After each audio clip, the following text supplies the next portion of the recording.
आज का हमारा टॉपिक है फोर्स। मैं हूं doctor Sakshi, sports physiotherapist. Welcome to जॉरी बीपीटी क्लासेस।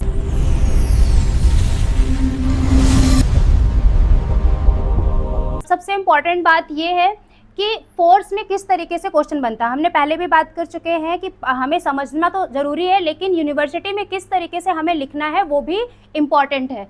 तो आज हम वही बात करेंगे कि यूनिवर्सिटी में किस तरीके का क्वेश्चन बनता है फोर्स से। अभी मजा आएगा ना भिड़ो। इसमें एक लॉन्ग क्वेश्चंस भी आते हैं और शॉर्ट क्वेश्चन भी आते हैं। सबसे इम्पॉर्टेंट टॉपिक है बीएमएम का, बायोमैकेनिकल मोडालिटी का, जिससे 10 मार्क्स में भी और आपके 15 मार्क्स में भी एंड 2 मार्क्स में भी क्वेश्चन सबसे ज़्यादा पूछे जाते हैं। तो आज हम कवर करेंगे पूरा लॉन्ग क्वेश्चन, जिसमें से किस तरीके का क्वेश्चन बनता है। Define force and right in detail about composition and resolution of force. तो आज हम वही बात करने वाले हैं कि किस तरीके से फोर्स अप्लाई होता है और कौन कौन से फोर्सेस होते हैं। हमने बायोमैकेनिक्स की क्लास में भी हमने डिस्कशन किया था कि हमारी जो बॉडी है वो बायोमैकेनिकल प्रिंसिपल्स पे काम करती है। बायोमैकेनिकल प्रिंसिपल्स में हमारे फोर्स की भी बात किया था हमने। तो आज हम उसी फोर्स की बात करेंगे कि किस किस तरीके से हमारी बॉडी में फोर्स अप्लाई होते हैं और कैसे हमारी बॉडी उसको रिएक्ट करती है। वीडियो को एंड तक देखिएगा। आपको कैसे लिखना है यूनिवर्सिटी में और आपको ये नोट्स कहाँ मिलेंगे वो आपको एंड में पता चलेगा। तो अब हम बात करने वाले हैं फोर्स के बारे में। तो सबसे पहले हम सिंपली समझेंगे कि फोर्स होता क्या है। अब नॉर्मल तो सभी को पता है कि फोर्स क्या होता है। मुझे नहीं आता, इसको बहुत अच्छी तरह आता है। मास्टर है मास्टर। तो जो हमने धक्का दिया या किसी चीज़ को हम खींचते हैं वो हमारा क्या होता है, फोर्स होते हैं। तो अलग अलग टाइप के फोर्स होते हैं। तो सबसे पहले हम बेसिक क्या समझेंगे फोर्स के बारे में। तो फोर्स क्या होता है। Force is anything that can change और ट्राई टू चेंज। सिंपल है। क्या बोला है उसने कि force is anything and that can change और ट्राई टू चेंज। मतलब फोर्स क्या करता है, कोई भी चीज़ अगर स्टेट में है तो उसको जो है मूवेबल बना देगी, और अगर कोई भी ऑब्जेक्ट अगर आपका मूव कर रहा है, यानी कोई भी अगर हम जैसे चल रहे हैं तो वो उसको रोकने का काम करते हैं, तब भी हमारा क्या जनरेट होता है, फोर्स जनरेट होता है। तो उसी के बारे में आगे बात किया है। The state of rest of a body और the motion of a body, speed और डायरेक्शन। तो अगर कोई भी ऑब्जेक्ट या कोई भी पर्सन स्टेट में है, मतलब कि रेस्ट पोजिशन में है, तो वो क्या करेगा, वो मूव करेगा अगर कोई भी फोर्स जनरेट हुआ तो, और बिना फोर्स के वो मूव नहीं कर सकता। मतलब वो बिना फोर्स के अपनी जगह को चेंज नहीं कर सकता, मूवमेंट में नहीं आ सकता है। वैसे ही अगर कोई पर्सन या कोई भी बॉडी मूवमेंट कर रही है तो वो तभी रुकेगी जब उस पर कोई फोर्स आएगा। इसके लिए सिंपल सा अगर हम बात करें तो सिंपल वर्ड में क्या होता है, फोर्स इक्वल टू पुश और पुल एक्टिंग ऑन अ बॉडी। तो क्या होता है कि बेसिक क्या होता है फोर्स, पुश। या तो हम किसी चीज़ को धक्का दे रहे हैं या हम किसी चीज़ को खींच रहे हैं, तो वो होता है हमारा सिंपल पुश और पुल, वही होता है हमारा फोर्स। अब जैसे ये हमने क्या बात किया, पुश और पुल की बात की है। पुश और पुल मतलब कि पुश और पुल एक्टिंग ऑन अ बॉडी। तो क्या होता है, जैसे सपोज ये हमारी एक बॉडी है, ये हमारा एक मॉडल है, हमने इसको क्या किया, अभी क्या किया, पुश किया, तो ये क्या किया, अभी तो ये कैसी है, स्टेट में है। हमारा पहला पॉइंट क्या था, state of rest of a body. तो अगर हमारी बॉडी जैसे रेस्ट में है तो हम जब तक इसको क्या करेंगे, पुश नहीं करेंगे तो ये आगे की तरफ मूव नहीं होगी। और जब तक अगर सपोज हम इसको क्या कर रहे हैं, ये हमारा पुश हो गया। अब हमने नेक्स्ट बोला है पुल की बात की है। तो पुल में क्या होगा कि जब हम इसको अपनी तरफ खींचेंगे तो ये क्या होगी, ये पुल मोशन होता है। तो मतलब हमने क्या किया, स्टेट में बॉडी है तो या तो हमने उसको क्या किया, धक्का दिया, ठीक है, या तो हमने उसको क्या किया, अपनी तरफ खींचा है। तो बेसिक क्या होता है, आई होप समझ में आ गया होगा आपको कि जब भी हमारी बॉडी अगर रेस्ट में है तो या तो हम उसको पुश करेंगे तभी बॉडी मूव करेगी, या तो हम उसको खींचेंगे तो हमारी बॉडी क्या करेगी, हमारी तरफ पास में आती है। अब है जैसे हम मूवमेंट की बात कर रहे हैं कि मूवमेंट में कैसे होता है, मोशन ऑफ अ बॉडी। तो इसमें स्पीड और डायरेक्शन की बात की है। इसमें स्पीड और डायरेक्शन की जो बात की है, इसमें क्या बोल रहा है वो कि ये जो स्पीड और डायरेक्शन चेंज हो रहा है, मतलब अगर हम रनिंग कर रहे हैं सपोज, ठीक है, तो अगर हमारा फोर्स बढ़ा दिया जाएगा तो उससे क्या होगा कि हमारी स्पीड और डायरेक्शन दोनों चेंज हो जाएंगे। तो जब भी अगर हम चल रहे हैं या फिर हम रनिंग कर रहे हैं तो उस टाइम पे क्या होता है कि जब तक बाहर से कोई ऑब्जेक्ट नहीं आ रहा है या बाहर से कोई भी ऑब्जेक्ट या कोई फोर्स अप्लाई हुआ तो वो क्या करता है, वो अपनी स्पीड भी चेंज कर सकता है और डायरेक्शन भी उसके चेंज हो जाते हैं। जैसे यहाँ पे एक ये पिक्चर दिख रही होगी आपको, इसमें क्या किया है, जो हमने बात किया पुश और पुल की, तो यहाँ पे एक बच्चा है जो कि क्या कर रहा है, दूसरे बच्चे को क्या कर रहा है, पुश कर रहा है। हमने बचपन में बहुत किया है, बहुत खेला है इस तरीके से, एक दूसरे को बहुत धक्का दिया है, बस वही है सिंपल लैंग्वेज में अब हमारा फोर्स। अभी आपको नॉर्मल सिंपल जो है फोर्स समझ में आ गया होगा। अब हम बात करते हैं इफेक्ट ऑफ फोर्स कि अब हमारी बॉडी में क्या इफेक्ट आएगा फोर्सेस का। तो सबसे पहले हम क्या समझते हैं कि अगर हम फोर्स अप्लाई कर रहे हैं या हमारी बॉडी में कोई भी फोर्स अप्लाई हो रहा है तो वो क्या रिएक्शन देगा हमारी बॉडी में। तो सबसे पहला क्या होता है, स्टार्ट मोशन, यानी मेक अ बॉडी मूव। क्या करेगी, अगर हमारी बॉडी में, अभी हमने बताया कि अगर, अभी एक एग्जांपल के साथ हम इस चीज़ को समझेंगे कि जैसे मैंने अभी बताया कि ये बॉडी अभी क्या है, रेस्ट में है, ये अभी मूव नहीं कर रही, ये बॉडी कैसी है, रेस्ट में। हमने पिछली वीडियो में भी बात किया था स्टैटिक मैकेनिज्म, तो ये हमारा कैसा है, स्टैटिक मैकेनिक्स के अंदर है। अब हमने क्या किया इसको, अब ये रेस्ट में है, अब जब तक मैं इसको पुश नहीं करूँगी तब तक ये बॉडी मूव नहीं करेगी, ठीक है। तो ये अभी क्या है, स्टेबल है। तो बेसिक क्या है, अभी जब तक मैं पुश नहीं करूंगी, तो ये जैसे मैंने इसको पुश किया, अब जैसे ही मैंने इनको पुश किया तो ये क्या हुई, बॉडी हमारी एक जगह से दूसरे जगह पे पहुंच गई। तो बेसिक हमें क्या देखने को मिलता है कि जब हमारी बॉडी अगर स्टैटिक पोजीशन में है, यानी कि जब रेस्ट में है, तो उस टाइम पे क्या देखने को मिलेगा कि बॉडी हमारी मूवमेंट पे जाएगी जब भी कोई फोर्स अप्लाई होगा। दूसरा है, अब अगर कोई भी बॉडी मूव कर रही है, मूव इन द सेंस कि जैसे मैं वॉक कर रही हूँ, ठीक है, अब मैं वॉक कर रही हूँ, जब तक कोई फोर्स बाहर से अप्लाई नहीं होगा तब तक वो बॉडी क्या करती रहेगी, मूव करती रहेगी। अब वो फोर्स किसी भी तरीके का हो सकता है, वो हम आगे डिस्कशन करेंगे कि कैसे, कौन कौन से ऐसे फोर्सेस होते हैं जो रिस्ट्रिक्ट करते हैं, तो वो हम आगे बात करेंगे वीडियो में। बट अभी हम जो बात कर रहे हैं कि वो क्या करता है, फोर्स का काम और क्या होता है, स्टॉप करना मोशन को। कब, bring a moving body to rest. तो अब बेसिक है। दूसरा है आपका चेंज स्पीड। चेंज स्पीड मतलब कि अब जैसे हम रनिंग कर रहे हैं या वॉकिंग कर रहे हैं, तो अगर हमारा फोर्स बढ़ा दिया जाए, तो जब हमारा फोर्स बढ़ जाता है तो वहाँ पे क्या होती है, हमारी स्पीड क्या हो जाती है, बढ़ जाती है। और अगर वहीं पे अगर हमने फोर्स ऐसा लगाया कि उसको रोकने का काम किया, तो वहीं पे हमारी जो स्पीड होगी वो क्या होने लगती है, कम होने लगती है। तो बेसिक क्या हो सकती है, इंक्रीज या डिक्रीज हो सकती है। तो हमारी स्पीड भी उससे चेंज होगी। चेंज डायरेक्शन, अब सपोज मुझे क्या जाना है, सीधा जाना है, किसी ने मुझे धक्का दिया, अब मुझे धक्का दिया तो मेरा क्या होगा कि मेरा डायरेक्शन जो होगा बॉडी का वो क्या हो जाएगा, चेंज हो जाएगा, कि मुझे अब क्या होगा, अब मैं दूसरे साइड पे मूव करने लगूंगी। तो बेसिक वहाँ पे क्या अप्लाई हुआ, फोर्स अप्लाई हुआ, तभी मेरा डायरेक्शन चेंज हुआ। तो बेसिक क्या होता है कि चेंज करता है हमारे डायरेक्शंस को भी। तो बेसिक हम इसको एग्जाम्पल के तौर पे समझेंगे। एग्जाम्पल इसका क्या आता है, सिंपल अगर हम अपने बारे में बात करेंगे तो क्या होता है हमारा, किकिंग अ football start motion. Start motion मैंने बोला कि अगर स्टार्टिंग पोजीशन है, सपोज स्टार्टिंग पोजीशन मतलब कि हमारी बॉडी सपोज रेस्ट में है, क्योंकि कोई भी एक्टिविटी अगर हमको रनिंग करनी होती है तो हम क्या करते हैं, पहले अपनी एक पोजीशन को क्रिएट करते हैं, यानी अपनी एक पोजीशन आते हैं कि हमें रनिंग करनी है।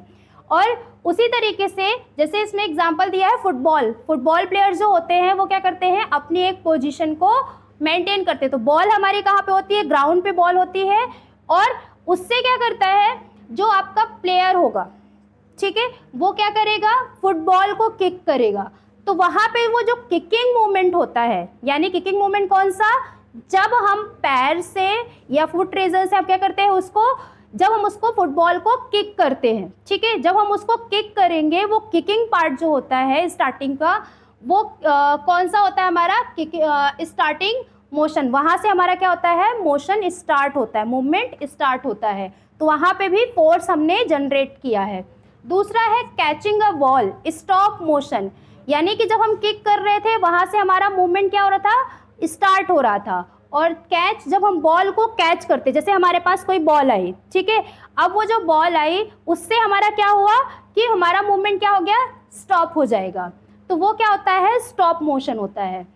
टर्निंग अ बाइसाइकल्स यानी चेंज डायरेक्शन, हमने ऊपर बात किया था, एक मोशन स्टार्ट होता है, एक में मूवमेंट रुकता है और एक में डायरेक्शंस चेंज होते हैं। तो वो जो डायरेक्शन चेंज की बात की थी, तो टर्निंग अ बाइसाइकल्स, जैसे आप बाइसाइकल्स नॉर्मल सभी चलाते हैं, साइकिल सभी चला रहे होंगे, तो हम क्या करते हैं, जब हमें दूसरे रूट पे जाना होता है तो हम क्या करते हैं, अपना डायरेक्शन जो चेंज करते हैं, तो वो होता है हमारा नेक्स्ट फोर्स। तो हमारी बॉडी में इस तरीके के इफेक्ट्स, हमारे बॉडी में इस तरीके के इफेक्ट्स आते हैं, या हमारी जनरल एक्टिविटी में इस तरीके के इफेक्ट्स दिखने को मिलते हैं फोर्स के कारण, ठीक है। जैसे इसमें हमने बात किया था किकिंग ऑफ फुटबॉल, तो यहाँ पे क्या हो रहा है, इस पिक्चर में देखेंगे कि यहाँ पे क्या कर रहा है, एक बच्चा क्या कर रहा है, यहाँ पे बॉल को अभी बॉल कैसी है, रेस्टिंग में है, कोई मूवमेंट नहीं हो रहा है, और यहाँ पे फुट रीजन क्या कर रहा है, अब यहाँ से बॉल को क्या करेगा, किक करेगा। जब वो बॉल को किक करेगा तो वहाँ पे हमारा मूवमेंट क्या होगा, स्टार्ट होगा, वो हमारा क्या होता है, स्टार्टिंग मोशन होता है। यहीं पे दूसरी पिक्चर्स में क्या हो रहा है कि एक एथलीट क्या कर रहा है, एक प्लेयर उसको कैच कर रहा है। कैच कर रहा है मतलब कि उसको क्या कर रहा है, हमने बोला था कैचिंग मतलब कि स्टॉप मोशन, कि बॉल आई है, अब उसका मोशन क्या होगा, हमने जैसे कैच किया तो वो क्या किया उसने, उसका मोशन अब क्या होगा, रुकेगा। तो यहाँ से किक की गई बॉल, तो वहाँ से मोशन स्टार्ट हुआ, यहाँ से मोशन स्टार्ट हुआ, और यहाँ पे जाके जैसे वो कैच करेगा यहाँ पे हमारा मोशन स्टॉप हो जाएगा। अब नेक्स्ट एग्जाम्पल की अगर हम बात करें तो नेक्स्ट एग्जाम्पल में हमारा आता है प्रेसिंग अ स्पॉन्ज। स्पॉन्ज, अब सब ने घरों में स्पॉन्जेस बर्तन धुलने पे के लिए जो यूज़ करते हैं, हम उसे स्पॉन्ज की बात कर रहे हैं। तो जब हम उसको स्क्वीज़ करते हैं, तो वो क्या होता है, उसका शेप चेंज हो जाता है। जैसे हमने उसको उस स्पॉन्ज को स्क्वीज़ करते हैं, यानी हम उसको दबाते हैं, तो वो क्या हो जाता है, वहाँ पे चेंज हो जाता है उसका शेप।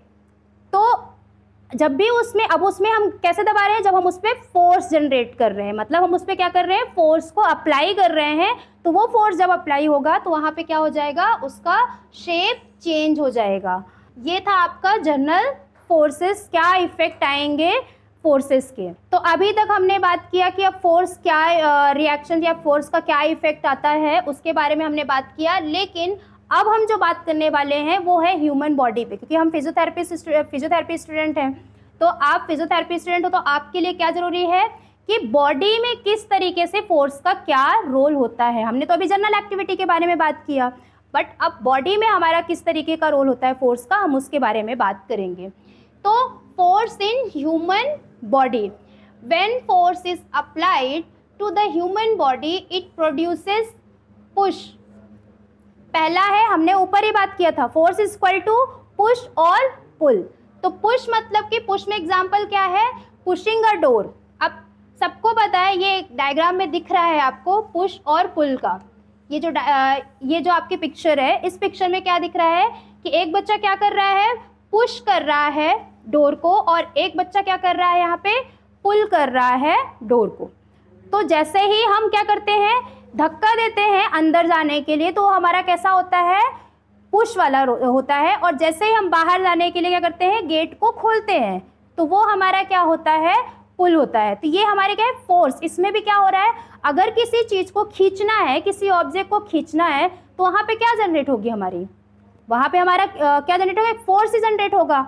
और अगर हमें किसी चीज़ को बंद करना है, तो वहाँ पे बंद करने के लिए भी हमें क्या यूज़ करना पड़ेगा, फोर्स का यूज़ करना पड़ेगा। तो अगर हम बात करें जो सबसे इम्पॉर्टेंट चीज़ है, जैसे अगर हम बात कर रहे हैं ह्यूमन बॉडी की, तो मसल्स क्या करती है, हमारी बॉडी में जनरेट करती है फोर्सेस को। अब वो फोर्स, अब मसल्स है हमारी बॉडी में, हमने पहले भी बात किया बायोमैकेनिक्स के चैप्टर में, कि मसल्स क्या करती है, फोर्स जनरेट करती है। जब मसल फोर्स जनरेट करेगी तभी मूवमेंट पॉसिबल हो पाएगा। तो अब हमने बेसिक फोर्स के बारे में तो समझ लिया, लेकिन अब हमको क्या करना है, पेपर में भी तो बताना है। पेपर में हम कैसे बताएंगे कि फोर्स कैसा लग रहा है, किस तरफ पे फोर्स लग रहा है। नॉर्मल हमें पता है, बातचीत में हम बता सकते हैं कि फोर्स किस तरफ पे लग रहा है, राइट साइड पे लग रहा है, लेफ्ट साइड पे लग रहा है, या आगे की तरफ लग रहा है, या पीछे की तरफ लग रहा है। लेकिन अगर हमें ये चीज़ रिप्रेजेंट करना है किसी पेपर में, तो हम उसको किस तरीके से करेंगे, अभी हम उसी के बारे में बात कर रहे हैं। तो डायग्रामेटिक रिप्रेजेंटेशन ऑफ फोर्सेस। तो डायग्रामेटिक रिप्रेजेंटेशन मतलब कि अब हम डायग्राम के थ्रू कैसे बताएंगे कि फोर्स कौन से डायरेक्शन में और कितना लग रहा है। तो सबसे पहले आते हैं हम उसको, फोर्स को हम किसके थ्रू शो करते हैं, वो है एरो के थ्रू। ये जो एरो दिख रहा है, ये एरो के थ्रू हम उसको फोर्स को शो करते हैं कि वो कौन से डायरेक्शन में लग रहा है। तो सबसे पहला आता है फोर्स में, अगर हम बात करें इसकी, एरो की बात करें, तो सबसे पहला आता है पॉइंट ऑफ एप्लीकेशन। 3 पॉइंट पे काम करता है point of application. Point of application मतलब कि कहाँ पे फोर्स लग रहा है। जैसे सपोज ये हमारा क्या है, ये हमारा एरो है, तो ये हमारा क्या होगा यहाँ पे, पॉइंट ऑफ एप्लीकेशन, ठीक है, कि कहाँ पे हमें फोर्स लगाना है। उसके बाद है हमारा मैग्नीट्यूड। मैग्नीट्यूड मतलब क्या हुआ कि कितना, मैग्नीट्यूड नाम पे ही समझ में आपको आ रहा है, मैग्नीट्यूड की बात कर रहे हैं। तो मैग्नीट्यूड का मतलब क्या हुआ कि strength and size of forces, कि आप कितना फोर्स लगा रहे हो। हमने थोड़ा सा धक्का दिया, वो 2 स्टेप ही आगे जाएगा, लेकिन वहीं पे हमने जोर से धक्का दिया किसी को, तो वो क्या हो जाएगा, गिर जाएगा। तो ऐसे ही हमने, अब इसको हम कैसे डायग्राम के थ्रू, मतलब हम पेपर में कैसे हम इसको रिप्रेजेंट करेंगे, पेपर में हम कैसे बताएंगे कि उसने कितना फोर्स लगाया है। तो ये होता है हमारा मैग्नीट्यूड। तो ये जो पार्ट दिख रहा है, ये जो होता है, ये होता है हमारा मैग्नीट्यूड। ये दिख रहा है यहाँ पे, ये हमारा क्या है, मैग्नीट्यूड, कि कितना फोर्स। अब जैसे ये एरो है, अगर हमने देखा तो यहाँ पे फोर्स कितना है, इतना लग रहा है। अगर मैं इसी की लेंथ और बढ़ा दूं तो यहाँ पे फोर्स क्या हो गया हमारा, यहाँ पे फोर्स हमारा बढ़ गया है। तो जैसे अगर हम सिंपल बात करें कि यहाँ पे हमने जो फोर्स लगाया वो कितना है, 5 न्यूटन का। कितना है, 5 न्यूटन का। तो वहीं पे अगर हम बात करें ये लेंथ, यहाँ पे अगर हम बात करें, यहाँ पे कितना है, 10 न्यूटन का। तो ये जो दोनों डिफरेंस दिख रहे हैं, मतलब इसकी जो एरो की जो लाइन है वो कैसी है, छोटी है, और इसमें एरो की लाइन कैसी हो रही है, यहाँ पे बड़ी है। तो ये क्या दिखा रहा है यहाँ पे, कि हमारा फोर्स कितना वहाँ पे जनरेट हुआ है। तो बेसिक क्या होता है जो हमारा फोर्स है, ये है पॉइंट ऑफ एप्लीकेशन, की मतलब हमने कहाँ पे फोर्स लगाया है और कहाँ पे कितना फोर्स लगाया है, ये होता है हमारा मैग्नीट्यूड। और तीसरा हम क्या बताते हैं उसमें, डायरेक्शन ऑफ फोर्स, कि कौन से डायरेक्शन में फोर्स दे रहे हैं। हमने पॉइंट तो बता दिया कि हम कहाँ पे फोर्स लगा रहे हैं और कितने तेजी में लगा रहे हैं फोर्स, लेकिन अब हमें ये भी पता होना चाहिए कि कौन से डायरेक्शन में हमें फोर्स लगा रहे हैं, वो भी हमें बताना पड़ेगा। तो कौन से डायरेक्शन में फोर्स लगा रहे हैं, तो ये आपका एक एरो कंप्लीट हो गया। तो इस तरीके से हम क्या करते हैं, एक एरो के थ्रू जो है हम वो डिफाइन करते हैं, या हम डायग्रामेटिक रिप्रेजेंट करते हैं कि फोर्स कौन से डायरेक्शन में कितना और कहाँ पे अप्लाई हो रहा है। हम इसको एग्जाम्पल में लेते हैं, कि एग्जाम्पल में हम इसको समझते हैं कि अब हमारे जनरल एक्टिविटी में किस तरीके से फोर्स को हम बताएंगे कि डायग्रामेटिक रिप्रेजेंटेशन में देंगे। तो जैसे हम पुश कर रहे हैं किसी बॉक्स को आगे की तरफ, सबने, मम्मी ने तो बहुत काम कराया होगा, जैसे कि हम टेबल को मूव करते हैं, ठीक है, टेबल को धक्का देते हैं, हम क्या करते हैं, टेबल को आगे की तरफ धक्का देते हैं कि हमें थोड़ा सा घर का इंटीरियर चेंज करना है। तो वो सारी चीज़ें करने के लिए, रेनोवेट करने के लिए हम क्या करते हैं, हमारे सामान को इधर उधर करते हैं। तो मम्मी ने तो घर पे सबके बहुत काम करवाया होगा। तो बिल्कुल वही है कि हम टेबल को, जब हम जनरल एक्टिविटी में हम क्या करते हैं, जैसे टेबल को हम पुश करते हैं आगे की तरफ, तो वो जो हम आगे की तरफ पुश कर रहे हैं, तो वहाँ पे एरो जो है वो शो करेगा डायरेक्शन और स्ट्रेंथ को, कि हम कितने स्ट्रेंथ से उस टेबल को पुश कर रहे हैं और कौन से डायरेक्शन में हम उसको रख रहे हैं। जैसे इस पिक्चर में दिख रहा होगा आपको कि यहाँ पे एक पर्सन क्या कर रहा है, यहाँ पे एक बॉक्स है और इस बॉक्स को वो क्या कर रहा है, इस डायरेक्शन में उसको पुश कर रहा है। तो ये जो फोर्स एरो है ये क्या बता रहा है कि कौन से डायरेक्शन में फोर्स अप्लाई हो रहा है, या कौन से डायरेक्शन में वो बॉक्स को लेके जा रहा है। हमने ऊपर ये भी बात की एग्जांपल में कि बॉक्स को जैसे हम आगे की तरफ धक्का देते हैं तो वो होता है हमारा क्या, पुश, ठीक है, कि हमने उसमें क्या बताया है कि अब उसको किस तरफ दे रहे हैं या किस तरफ पे हम उसको फॉरवर्ड आगे की तरफ लेके जा रहे हैं, वो होता है हमारा फॉरवर्ड मूवमेंट। तो बेसिक एरो क्या बताता है, जैसे हमारा ये बॉक्स है, ये बॉक्स किस साइड पे जाएगा ये हमारा एरो बताता है। डायग्रामेटिक रिप्रेजेंटेशन 2 मार्क्स में पूछा जाता है, यूनिवर्सिटी में भी पूछा जाता है, थोड़ा बहुत ज़्यादा ये इम्पॉर्टेंट भी है, तो इसको ज़्यादा अच्छे से समझना जरूरी है। तो अब हम बात करते हैं, नेक्स्ट हमारा है क्लासिफिकेशन ऑफ फोर्स। अब हमने नॉर्मली समझ लिया कि फोर्स क्या होता है, फोर्स को हम किस तरीके से पेपर में बताएंगे, इसका डायग्रामेटिक रिप्रेजेंटेशन कैसे देंगे, हमने वो बता दिया। अब हम समझेंगे कि कौन कौन से तरीके के फोर्स हमारी बॉडी में अप्लाई होते हैं। तो कैसे कैसे फोर्स होते हैं, तो पहला होता है एक्सटर्नल फोर्स और दूसरा होता है हमारा इंटरनल फोर्स। तो अब नाम पे ही समझ में आ रहा होगा, एक्सटर्नल फोर्स की बात कर रहे हैं, मतलब हम किसकी बात कर रहे हैं कि कोई ऐसा फोर्स है जो हमारी बॉडी में बाहर साइड से आ रहा है, एक्सटर्नल साइड से। तो कोई ऐसा फोर्स है जो कि हमारी बॉडी में बाहर की तरफ से अप्लाई हो रहा है, तो force is acting from outside the body. तो इसमें अब अगर हम बात करें टाइप्स या एग्जांपल्स की बात करें कि कौन कौन से ऐसे फोर्सेस हैं जो हमारी बॉडी में बाहर की तरफ से आते हैं या बाहर से हमारी बॉडी में अप्लाई होते हैं, तो ऐसे कौन कौन से फोर्सेस हैं, तो हम उसके बारे में समझेंगे। तो पहला फोर्स होता है हमारा ग्रेविटेशनल फोर्स। हमने पिछले वीडियो में भी बात किया था कि ग्रेविटी जो होती है वो क्या करती है, डाउनवर्ड पुल करती है, मतलब वो नीचे की तरफ हमारी बॉडी को खींचती है, तभी हमारी बॉडी जो है स्टेबल होती है। तो क्या होता है बेसिकली कि यहाँ पे एक पहला फोर्स होता है हमारा ग्रेविटेशनल फोर्स जो कि अर्थ की तरफ से आता है, जो कि डाउनवर्ड पुल करता है हमारी बॉडी को। दूसरा आता है हमारा एक्सटर्नल फोर्स। अब ये हमारी बॉडी के अंदर से तो नहीं आ रहा है, जो ग्रेविटेशनल फोर्स है वो कौन लगा रहा है, हमारी बॉडी नहीं लगा रही, वो कौन लगा रहा है, अर्थ लगा रहा है। तो वो अर्थ की तरफ से वो खींच रहा है, वो फोर्स अप्लाई हो रहा है। नेक्स्ट हमारा आता है फ्रिक्शनल फोर्स। अब फ्रिक्शनल फोर्स क्या होता है, फ्रिक्शनल फोर्स क्या होता है, रेजिस्टेंस बिटवीन सरफेसेस। अगर हम वॉक कर पा रहे हैं, रनिंग कर पा रहे हैं, तो वो किसके कारण कर पा रहे हैं, फ्रिक्शन के कारण।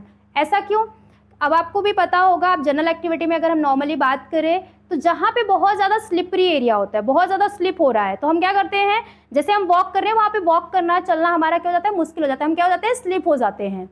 तो बेसिक ऐसे ही क्या होता है, वहाँ पे जब अगर हम वॉक कर पा रहे हैं तो किसके कारण कर पा रहे हैं, क्योंकि जब वहाँ पे फ्रिक्शन जनरेट हो रहा है। यानी फ्रिक्शन क्या होता है, जहाँ पे दो ऑब्जेक्ट आपस में क्या करते हैं, सिंपल लैंग्वेज हिंदी में अगर हम बात करें तो घर्षण, यानी कि जहाँ पे दो ऑब्जेक्ट आपस में टकराते हैं, ठीक है, तो वहाँ पे हमारा क्या जनरेट होता है, फ्रिक्शन। तो अगर फ्रिक्शन रहेगा तभी हमारी बॉडी स्टेबल हो पाएगी और हम नॉर्मली वॉक और रनिंग कर पाएंगे, नहीं तो हमारा बैलेंस क्या हो जाएगा, डिस्टर्ब हो जाएगा। तो बेसिक वो कौन सा फोर्स होता है हमारा, फ्रिक्शनल फोर्स। तो ये भी कहाँ से लग रहा है, ये भी बाहर साइड से लग रहा है, हमारी बॉडी के अंदर से नहीं लग रहा है। तो जब भी हमारे ग्राउंड में, जब हम ग्राउंड की तरफ से फोर्स एक जनरेट होता है एक हमारी बॉडी से, तो जितना हम फोर्स जनरेट करते हैं हमारी बॉडी से उतना ही हमारा ग्राउंड रिएक्ट करता है और दोनों के बीच में एक फ्रिक्शन जनरेट होता है, उसको हम बोलते हैं फ्रिक्शनल फोर्स। नेक्स्ट हमारा आता है अप्लाइड फोर्स। अप्लाइड फोर्स कौन सा होता है, तो अप्लाइड फोर्स वो होता है जो कि हम अप्लाई करते हैं, यानी कि पुश या पुल, जो हम बाहर की तरफ से धक्का देते हैं या किसी भी ऑब्जेक्ट या बॉडी को हम क्या करते हैं, अपनी तरफ खींचते हैं। तो इसको हम किस तरीके से समझेंगे कि ये क्या होता है, ये जो फोर्सेस है, अब ये कौन से एग्जाम्पल में हम समझते हैं इसको। तो एग्जाम्पल के लिए सबसे ज़रूरी है हमारा क्या, जैसे हम स्टैंडिंग पोजीशन में, बार बार हम इस चीज़ का डिस्कशन कर रहे हैं कि स्टैंडिंग में हम खड़े हैं, तो जो हम खड़े हैं वो किसके कारण हो पा रहे हैं, क्योंकि ग्रेविटी क्या कर रही है, वहाँ पे पुल कर रही है डाउनवर्ड। अब मैंने क्या बात किया, बार बार हम बात कर रहे हैं पुश और पुल की, तो ये पुश और पुल क्या है, हमारा फोर्स है, क्योंकि हमने स्टार्टिंग में ही पढ़ा है कि force is equal to push और पुल। तो जो ग्रेविटी है, और हमने क्या देखा, एक्सटर्नल फोर्स है हमारा क्या, ग्रेविटी। ग्रेविटी क्या लगा रही है, एक्सटर्नल फोर्स लगा रही है, तो ग्रेविटी क्या करेगी, पुल करेगी, ठीक है। तो वो जो ग्रेविटी पुल कर रही है, यानी पुल यानी कि हमारा फोर्स, तो ग्रेविटी क्या कर रही है, पुल वाला फोर्स अप्लाई कर रही है, जिसके कारण हमारी बॉडी क्या कर रही है, डाउनवर्ड जा रही है, यानी कि हमारी बॉडी क्या है, स्टैंडिंग पोजीशन में है, क्योंकि मस्कुलर क्या कर रहा है, हमारे इंटरनल जो मसल्स है वो क्या कर रही है, ऊपर की तरफ खींच रही है, तो बॉडी वहाँ पे क्या कर रही है, हमारे नीचे की तरफ उसको पुल कर रही है। दूसरा है हमारा, जैसे कि when you walk ground pushes और यू अपवर्ड, यानी रिएक्शन फोर्स। तो जब हम वॉक करते हैं तो यहाँ पे आता है हमारा कौन सा, ground reaction force. Ground reaction force क्या होता है कि जितना ज़्यादा जिस तरीके का फोर्स हमारी बॉडी से अप्लाई होगा ग्राउंड पे, जैसे सपोज ये हमारा ग्राउंड है, अब जितनी फोर्स से हम चलेंगे उसके ऊपर उतनी ही फोर्स वो ग्राउंड क्या करेगा, हमारी बॉडी को अप्लाई करेगा, उसी को हम बोलते हैं ग्राउंड रिएक्शन फोर्स। तो जब हम वॉक करते हैं तो ग्राउंड क्या करता है, अपवर्ड फोर्स लगाता है। हमने अभी ऊपर क्या देखा, ग्रेविटी क्या कर रही थी, पुल कर रही थी, और यहाँ पे ग्राउंड क्या करेगा, पुश करेगा। दोनों हमारे क्या है, फोर्स हैं, ये हम ऊपर भी बात कर चुके हैं।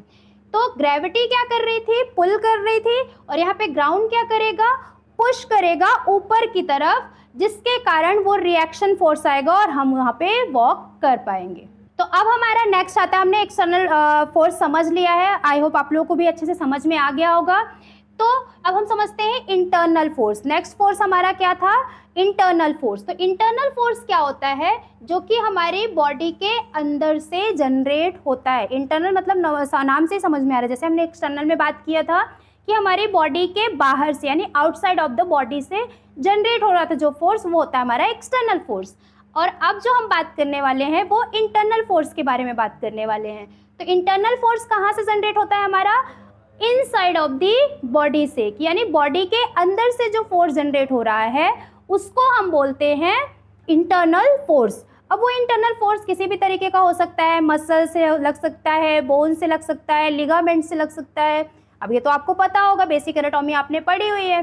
तो ये अब वही हम आगे बात करेंगे कि वो फोर्स कैसे लगता है, इंटरनल इनसाइड ऑफ बॉडी से क्या क्या होती हैं वो चीज़ें जो कि फोर्स को जनरेट करती हैं। तो पहला होता है मसल कॉन्ट्रैक्शन। जब तक आपकी मसल कॉन्ट्रैक्ट नहीं होगी तब तक हमारी बॉडी में कोई भी मूवमेंट पॉसिबल नहीं है। तो हमने पहले भी बात किया कि वो इंटरनल जो फोर्स है वो कोई कुछ भी हो सकता है, हमारी मसल्स हो सकती हैं, टेंडन्स हो सकते हैं, लिगामेंट्स हो सकते हैं।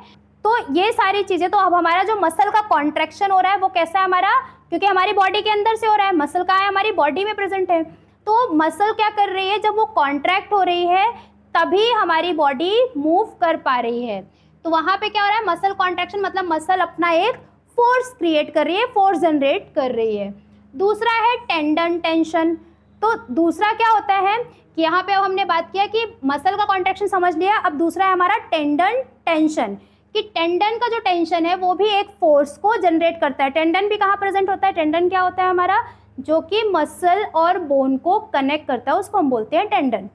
तो अब ये जो टेंडन है वो क्या कर रहा है, बेसिक ये हमारे मसल और बोन को कनेक्ट कर रहा है, वहाँ पे जो टेंशन जनरेट हो रहा है उसको हम बोलते हैं टेंडन टेंशन।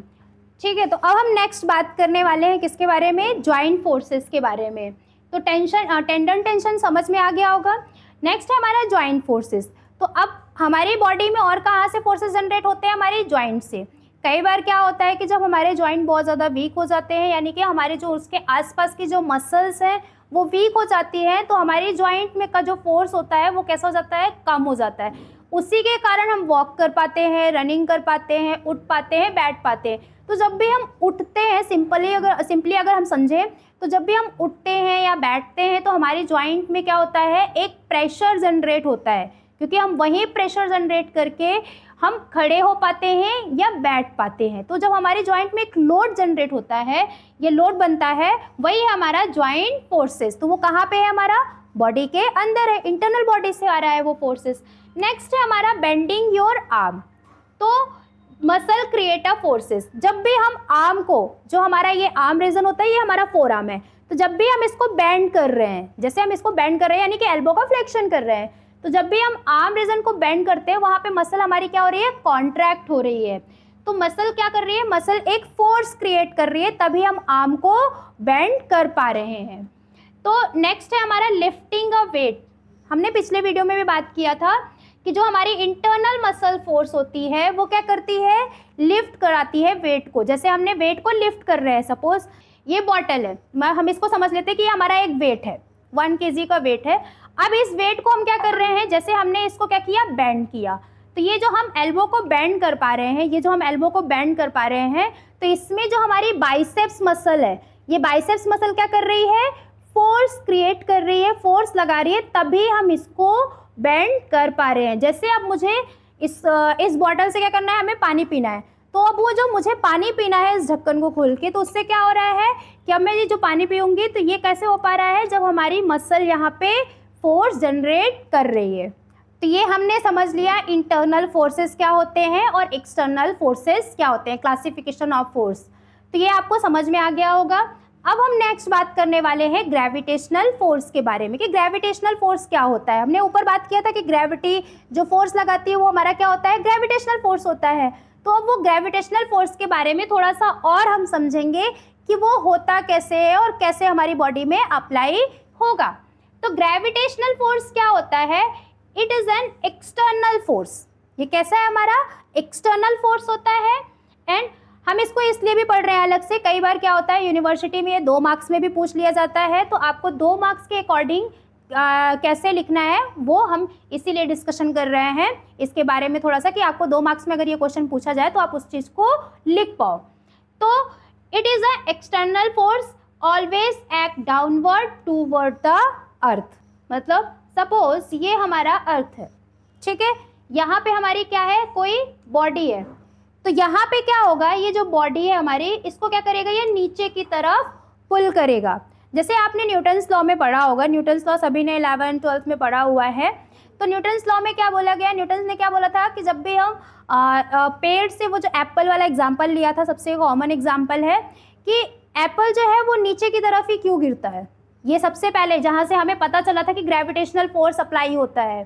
तो वो जो एप्पल है, जैसे हम किसी बॉल को ऊपर की तरफ फेंक रहे हैं तो वो क्या होती है, नीचे की तरफ गिरती है। अब वो नीचे की तरफ क्यों गिरती है, क्योंकि हमने तो उसको पुश किया था कहाँ पे, ऊपर की तरफ, तो वो नीचे की तरफ कैसे आई। तो इसमें किसका खेल है, इसमें खेल है हमारा किसका, ग्रेविटी का, जो कि ग्रेविटेशनल फोर्स अप्लाई हो रहा है। यानी कि ग्रेविटी क्या कर रही है, उस चीज़ को नीचे की तरफ खींच रही है। जब वो नीचे की तरफ उसको पुल करेगी तो वो क्या होगी, वो जो ऑब्जेक्ट होगा, ये जो बॉडी होगी, वो कहाँ आएगी, नीचे की तरफ आएगी। जैसे अगर अब हम बात करें एग्जाम्पल की, कि एग्जाम्पल में बता चुकी हूँ मैं ऑलरेडी आपको कि when you drop ball it falls down. जब भी आप बॉल को क्या करोगे, ड्रॉप करोगे, तो क्या करोगे, जब आप बॉल को ड्रॉप करते हो तो वो क्या करती है, नीचे की तरफ जाती है। And when you stand your body weight act downward. जैसे मैं खड़ी हूँ सिंपल, तो ये जो मैं खड़ी हूँ तो यहाँ पे बॉडी को वो क्या कर रही है, नीचे की तरफ उसको खींच रही है, यानी बॉडी के वेट को क्या कर रही है, नीचे की तरफ उसको खींच रही है। तो ये हमारा कैसा फोर्स आएगा यहाँ पे, ये हमारा ग्रेविटेशनल फोर्स आएगा। ये आपका 2 मार्क्स में पूछा जाएगा और इतना सफिशिएंट आपके 2 मार्क्स में लिखने के लिए। तो आपको विद एग्जाम्पल अगर दोगे तो जो कॉपी चेक करेंगे उनको भी अच्छे से समझ में आएगा कि नहीं बच्चे को समझ में आ रहा है। अब हम बात करेंगे टाइप्स ऑफ फोर्सेस की। अब हमने बात कर लिया कि फोर्स क्या होता है, कहाँ कहाँ से हमारी बॉडी में फोर्सेस अप्लाई हो रहे हैं, एक्सटर्नल फोर्स होता है, इंटरनल फोर्स होता है, एक्सटर्नल फोर्स कौन कौन से होते हैं, इंटरनल फोर्स कहाँ से अप्लाई होते हैं, हमने इन सारी चीज़ों के बारे में अब बात कर लिया है। अब हम जो बात करने वाले हैं वो है सबसे important types of force system. कि अब force system, types of force system से क्या समझ में आ रहा है कि यहाँ पे 2 या 2 से अधिक फोर्सेस जो अप्लाई हो रहे हैं वो किस तरीके का रिजल्ट दे रहे हैं। जैसे अब मैं खड़ी हूँ, यहाँ पे मुझे 2 लोगों ने धक्का दिया, ठीक है, एक ने क्या किया, राइट आपके लेफ्ट साइड से धक्का दिया और एक ने राइट साइड से धक्का दिया। तो उस टाइम पे हमारी बॉडी कैसा रिएक्ट करेगी वो हमारा होता है रिजल्टेंट फोर्स के अंदर आता है। पहला हम वही समझते हैं, a force system means group of 2 or more forces acting on a body at the same time. जब 2 या 2 से अधिक फोर्स सेम टाइम पे हमारी बॉडी में अप्लाई होते हैं उसको हम बोलते हैं फोर्स सिस्टम। तो अब ये अगर हम बात करें बायोमैकेनिक्स के अकॉर्डिंग, तो in biomechanics and mechanics force system are classified based on how force act and their direction, line and point of application। क्या बोला है उसने कि हम एक पॉइंट पे चलते हैं सबसे पहले कि जो बायोमैकेनिक्स है या मैकेनिक्स है उसका जो फोर्स सिस्टम में क्या पढ़ेंगे हम फोर्स सिस्टम के अंदर बेसिकली कि वो क्लासीफाई किस तरीके से किया गया है, जो फोर्स सिस्टम है उसको किस तरीके से क्लासीफाइड किया है, उसके कि कैसा फोर्स अप्लाई हो रहा है, यानी कि कैसा फोर्स को एक्ट कर रहा है, यानी कि हम जो फोर्स अप्लाई कर रहे हैं उसको वो किस तरीके से रिएक्ट कर रहा है, कौन से डायरेक्शन में जैसे लेके जा रहा है वो, या कौन सी लाइन में है, या उसका पॉइंट ऑफ एप्लीकेशन कौन सा है, जो हमने ऊपर डायग्रामेटिक रिप्रेजेंटेशन में भी बात किया था। अब यहाँ पे वो डायग्रामेटिक जो हमने एरो की बात की थी कि किस तरीके से उसमें magnitude, point of application and direction of force. तो अब हम बात करेंगे 4 टाइप्स ऑफ फोर्सेस की, जो हम बात कर रहे थे कि फोर्स सिस्टम कितने टाइप्स के होते हैं। तो सबसे पहला हमारा आता है कोलिनियर फोर्स सिस्टम। तो कोलिनियर फोर्स सिस्टम नाम पे ही समझ में आ रहा होगा, कोलिनियर। तो कोलिनियर फोर्स सिस्टम क्या होता है कि जो सेम डायरेक्शन में जाता है, मतलब a collinear force system is one which all forces act along the same straight line, यानी कि सेम लाइन ऑफ एक्शन। तो ये जो फोर्स जनरेट होगा, हमने क्या बात किया था कि फोर्स सिस्टम में 2 या 2 से अधिक फोर्स जनरेट होंगे, वो होता है हमारा फोर्स सिस्टम। अब उसके कारण जो आपकी बॉडी है या आपका ऑब्जेक्ट है वो कैसा रिएक्ट करता है। तो यहाँ पे जो 2 या 2 से अधिक जो फोर्सेस है वो कैसे अप्लाई हो रहे हैं, सेम लाइन में, सेम लाइन ऑफ एक्शन रहेगा। सेम लाइन ऑफ एक्शन मतलब कि वो अपोजिट भी हो सकता है, उसकी लाइन कैसी रहेगी, सेम रहेगी। जैसे मुझे कोई क्या कर रहा है, इस साइड से भी पुल कर रहा है और इस साइड से भी पुल कर रहा है, जब मुझे दोनों साइड से पुल करेंगे तो वो हमारा क्या है, वो हमारा है कोलिनियर फोर्स सिस्टम। वहाँ पे लाइन चेंज नहीं है, मुझे कोई आगे फ्रंट से है, यहाँ पे मुझे क्या कर रहे हैं, साइड में सेम लाइन से मुझे राइट साइड से भी पुल किया जा रहा है और मुझे लेफ्ट साइड से भी जो पुल किया जा रहा है, ये होता है हमारा कोलिनियर फोर्स सिस्टम। तो जो कोलिनियर फोर्स सिस्टम होता है उसमें क्या होता है, फोर्स में एक्ट इन सेम और अपोजिट डायरेक्शन। मैंने अभी जस्ट बताया कि सेम भी हो सकता है या अपोजिट डायरेक्शन में भी हो सकता है। जैसे हम बात कर रहे हैं कि मुझे कोई क्या कर रहा है, राइट साइड से भी पुल कर रहा है और लेफ्ट साइड से भी कोई पुल कर रहा है, बट यहाँ पे जो फोर्स का डायरेक्शन है वो कैसा है, अपोजिट है। अपोजिट है मतलब जो राइट साइड क्या है, लेफ्ट साइड का अपोजिट है। तो एक राइट साइड का हमारा पुल हो रहा है और एक लेफ्ट साइड से फोर्स अप्लाई हो रहा है। तो बट जो उसकी लाइन है वो कैसी है, सेम लाइन पे फोर्स जनरेट हो रहा है। तो वो सेम भी हो सकता है, यानी कि कोई मुझे राइट साइड पे भी दो फोर्स अप्लाई हो सकते हैं जिससे मैं आगे की तरफ मूव करूंगी, या फिर अपोजिट डायरेक्शन में भी पुल कर सकते हैं, या अपोजिट डायरेक्शन में भी जो सेम लाइन पे फोर्स अप्लाई होगा उसको हम बोलते हैं कोलिनियर फोर्स सिस्टम।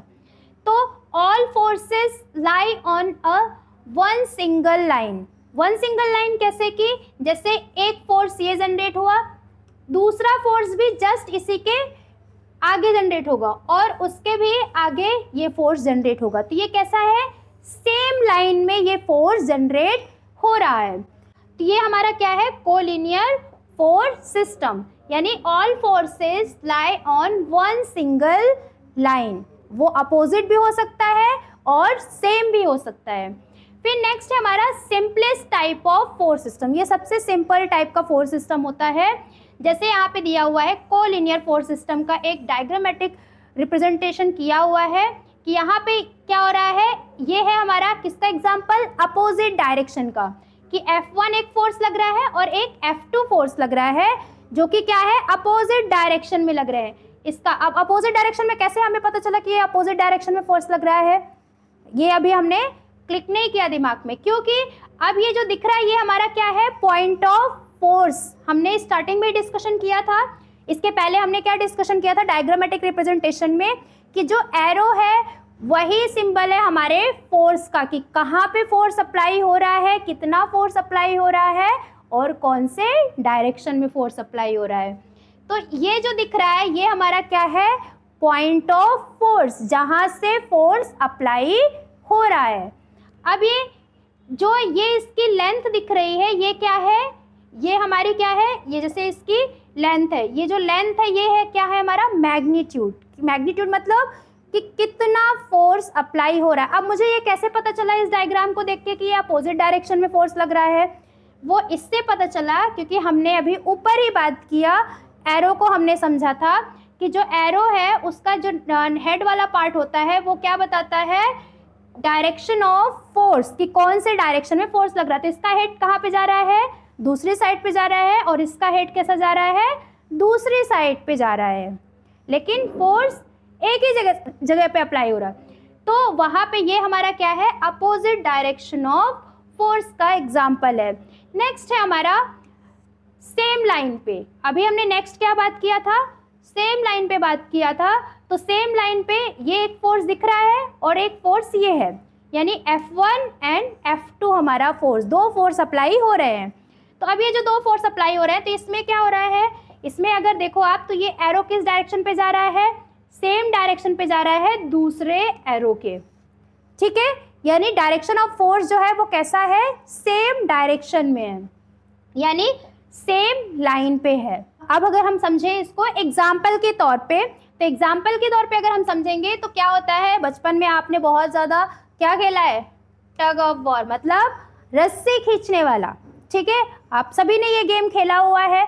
तो इसमें सेम, अब हमें उस टाइम पे ये फोर्सेस पता नहीं थे, जहाँ पे लोग ज़्यादा होते थे उस साइड पे फोर्स ज़्यादा होता था और वही टीम जीतती थी। तो बिल्कुल वैसे ही है, सेम चीज़ है उस पर कि सेम लाइन ऑफ फोर्स, मतलब हमारा काम क्या है, हमें अपोजिट टीम को क्या करना है, पुल करना है अपनी तरफ। और यही सेम काम किसका था, दूसरी टीम का, कि हमें क्या करना है, अपनी तरफ पुल करना है दूसरी टीम के मेंबर्स को।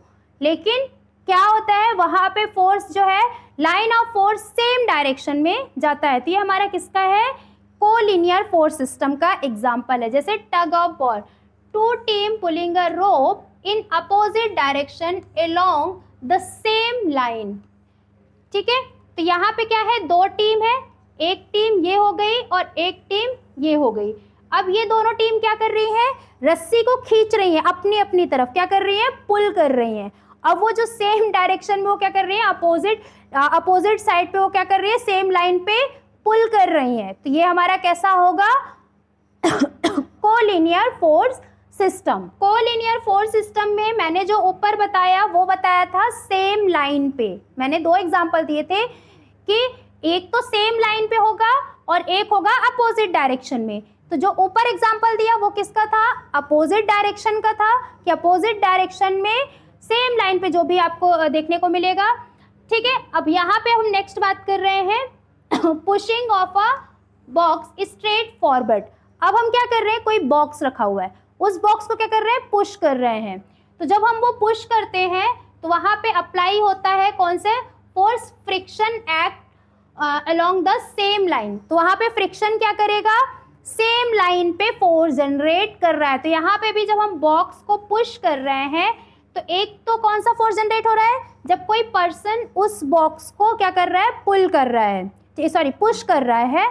तो वो क्या करेगा कि एक पर्सन उस बॉक्स को पुश कर रहा है और उसके साथ में मैंने क्या बताया था कि फ्रिक्शन क्या होता है, फ्रिक्शन क्या होगा हमारा, जब दो ऑब्जेक्ट आपस में टकराएंगे तो वहाँ पे क्या जनरेट होगा, फ्रिक्शन जनरेट होगा। तो यहाँ पे क्या है, ये हमारा बॉक्स है और ये हमारा क्या है, ग्राउंड है। तो उन दोनों के बीच, ग्राउंड हो सकता है, टेबल हो सकता है, या बॉक्स जिस पे भी रखा हुआ है, तो वो दोनों जब आपस में टकराएंगे तो वहाँ पे कैसा फोर्स जनरेट होगा, फ्रिक्शनल फोर्स जनरेट होगा। तो बेसिक क्या हो रहा है, यहाँ पे सेम लाइन पे फ्रिक्शनल फोर्स यहाँ पे जनरेट हो रहा है। अब अगर हम इसी को समझे बायोमैकेनिकल एग्जांपल के तौर पे, तो बायोमैकेनिकल एग्जांपल में कैसे होता है कि when lifting a dumbbell vertically the muscle force and gravitational force act along the same line. तो मतलब जैसे कि हम किसी वेट को क्या करते हैं, लिफ्ट करते हैं।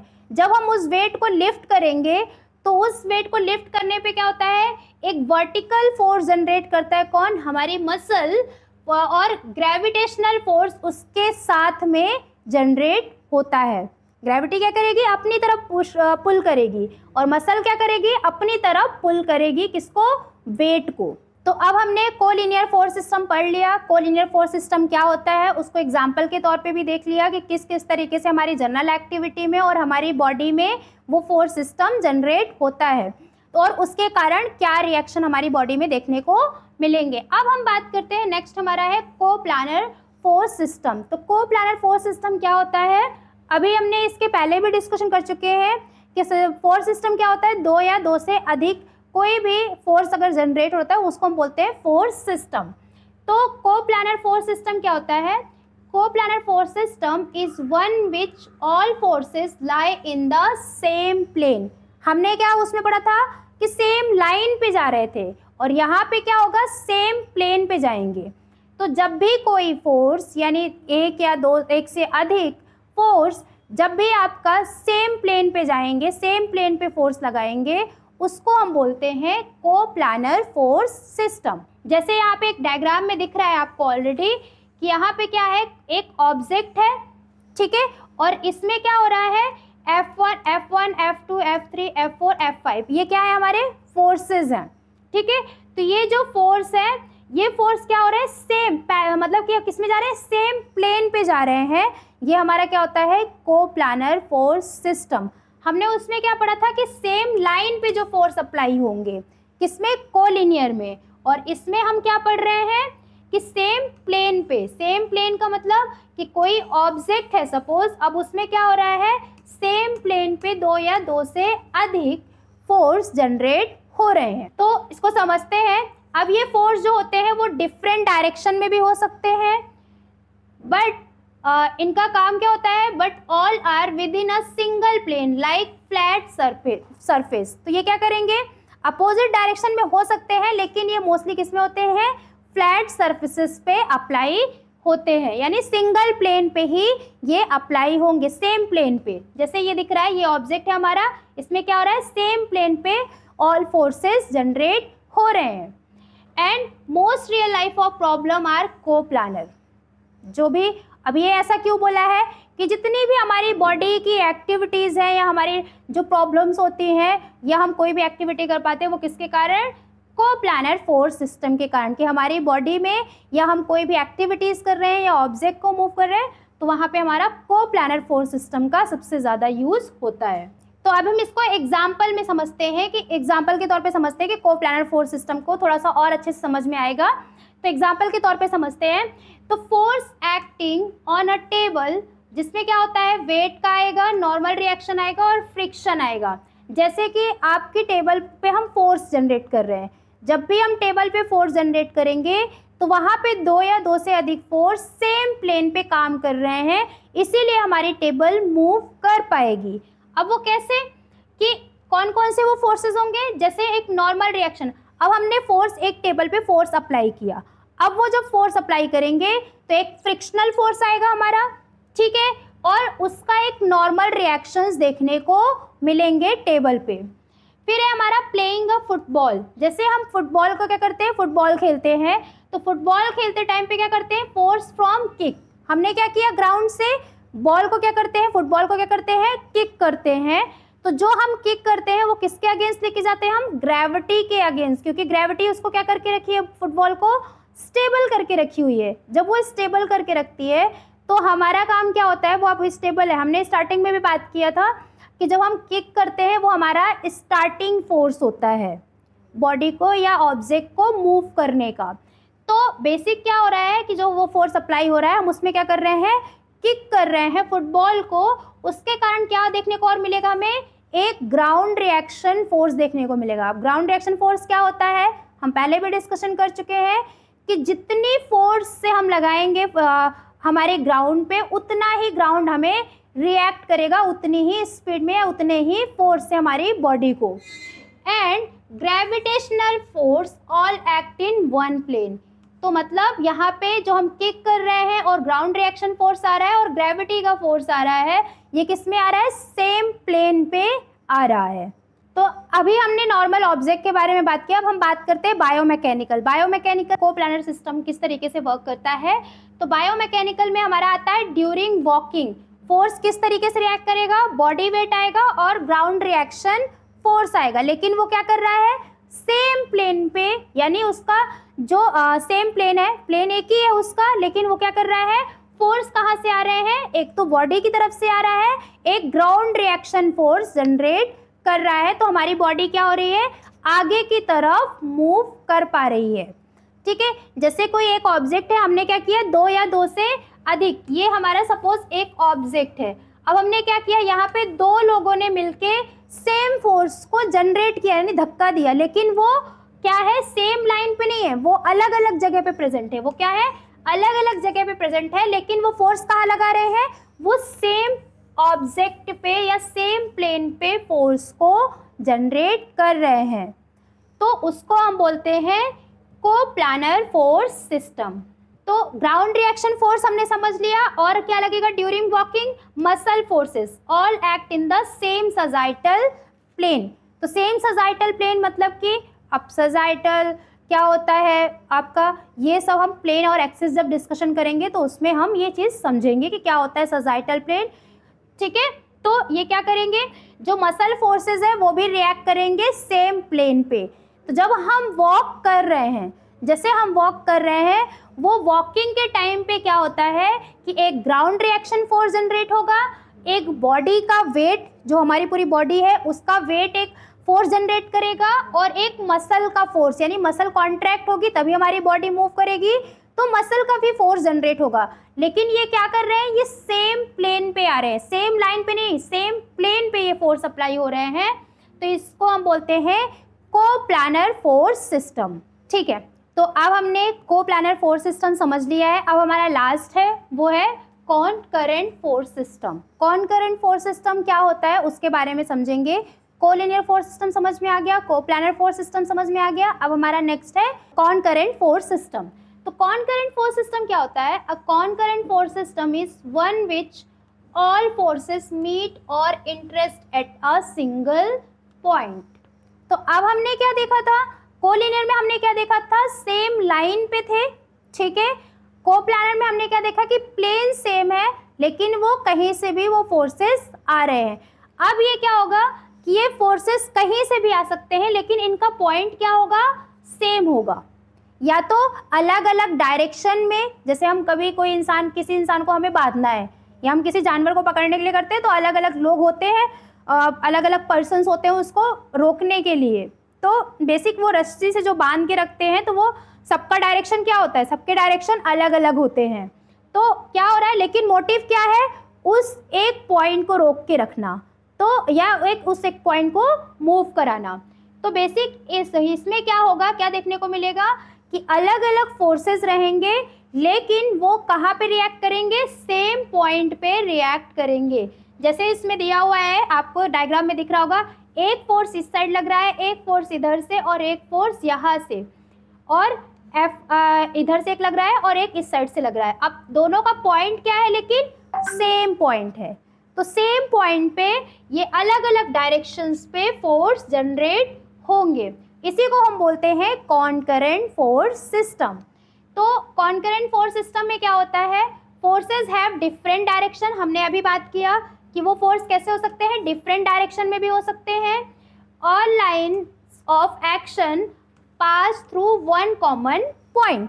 तो जितनी भी लाइन रहेगी फोर्स की वो कहाँ से जाएगी, एक कॉमन पॉइंट के थ्रू जाएगी। जैसे अभी हमने बात किया, ये एक कॉमन पॉइंट रहेगा या अलग अलग डायरेक्शन में वो फोर्सेस अप्लाई होंगे। तो बेसिक क्या है, इसका कॉन्सेप्ट क्या है कि कॉनकरेंट फोर्स सिस्टम में क्या होता है कि अलग अलग डायरेक्शन में फोर्स अप्लाई होंगे लेकिन उनका पॉइंट ऑफ एक्शन कहाँ पे होगा, सेम होगा, ठीक है।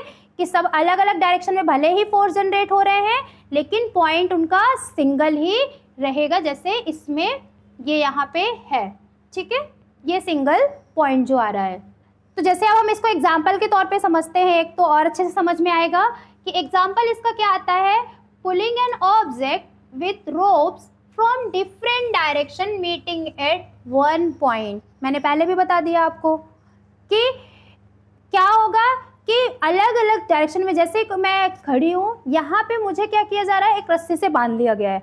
अब उसको क्या कर रहे हैं, 3 से 4 लोग क्या कर रहे हैं, अपने अपने डायरेक्शन में उसको क्या कर रहे हैं, पुल कर रहे हैं।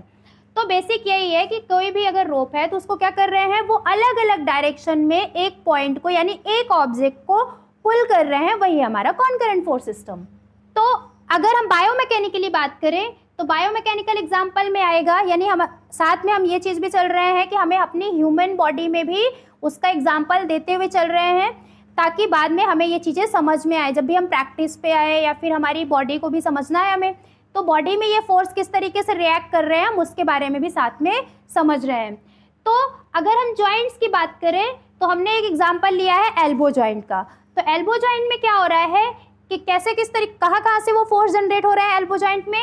एक तो मसल फोर्स जनरेट कर रहा है अलग डायरेक्शन पे, लिगामेंट फोर्स जनरेट कर रहा है अलग डायरेक्शन पे, एंड जो वेट है लिम्ब का वेट मतलब हमारी जो बोन का वेट बेसिकली आ रहा है, या तो हम वेट कोई एक्सटर्नल वेट लेके भी हम मूव कर सकते हैं उसको, या फिर हमारे जो आपकी बोन का जो वेट है बेसिकली वो आ सकता है इसमें। तो सभी क्या कर रहे हैं, जॉइंट यानी सेम पॉइंट पे वर्क कर रहे हैं, सेम पॉइंट पे फोर्स अप्लाई कर रहे हैं, लेकिन सबका फोर्स ऑफ डायरेक्शन क्या है, अलग अलग है। तो सेम पॉइंट हमारा कौन सा हो गया, एल्बो जॉइंट हो गया हमारा पॉइंट, और जो अलग अलग फोर्सेस जनरेट हो रहे हैं वो कौन से हो गए, muscle, ligament and weight of limb. तो ये था हमारा कॉन्करेंट फोर्स सिस्टम। तो हमने अभी आज क्या पढ़ लिया है। अब इसके बाद हमारा जो नेक्स्ट टॉपिक होगा वो है composition of force and resolution of force, जो कि सबसे इंपॉर्टेंट है। तो इसी के साथ पूरा मैडम ने आपको फोर्स पढ़ा दिया है, और जैसा कि मैं हर बार आपको सिखाता हूँ यूनिवर्सिटी में कैसे लिखना है, जैसे मैडम ने आपको बताया इतना ज्यादा आप पॉइंट डाल के एंड हेडिंग डाल के लिखेंगे उतने अच्छे मार्क्स आपको यूनिवर्सिटी एग्जाम में मिलने वाले। और ये सारे नोट्स जो है हमारे आपको इंस्टाग्राम आईडी पे मिल जाएंगे, अलग से मैंने आपके लिए इंस्टाग्राम बनाया है। हमेशा याद रखना जौहरी बीपीटी का एक ही उद्देश्य है कि हिंदुस्तान में और अच्छे से अच्छे हमें बीपीटी के डॉक्टर चाहिए, क्योंकि हिंदुस्तान का भविष्य आप ही है। याद रखना ये जो डायमंड जो मैं पहना हूँ ये भी एक हीरा है, बट ये पत्थर है चमकीला, बस असली डायमंड आप लोग हो, क्योंकि आप लोग आगे जाके देश की सेवा करने वाले हो, आप लोग पेशे की ट्रीटमेंट करने वाले हो। You are the real diamond, और डायमंड्स को चाहिए डायमंड्स वाले नोट्स। याद रखना मैं जौहरी हूँ, जब जौहरी काम क्या करता है, हीरे को तराशना, जब जौहरी पढ़ाता है तो आधे से हीरे तरसते हैं। तो आपको ना अच्छे नोट्स इस्तेमाल करने हैं, सारे नोट्स स्टैंडर्ड बुक से बनाए हैं आपके लिए मैडम ने, इंस्टाग्राम पे आपको मिल जाएंगे। मेक श्योर इनको आप यूज करें। नेक्स्ट टॉपिक जो होने वाला है वो होने वाला है कंपोजिशन पे। मैं खुद, ऐसा नहीं है कि मैं मैडम से पढ़वा रहा हूँ, मैं खुद ध्यान दे रहा हूँ कि मैम क्या पढ़ा रही है, क्या नहीं पढ़ा रही, किस तरीके से स्ट्रक्चर बन रहा है, तो मैं खुद आपके लिए मेहनत कर रहा हूँ। सो मेक श्योर मिलते हैं नेक्स्ट वीडियो में।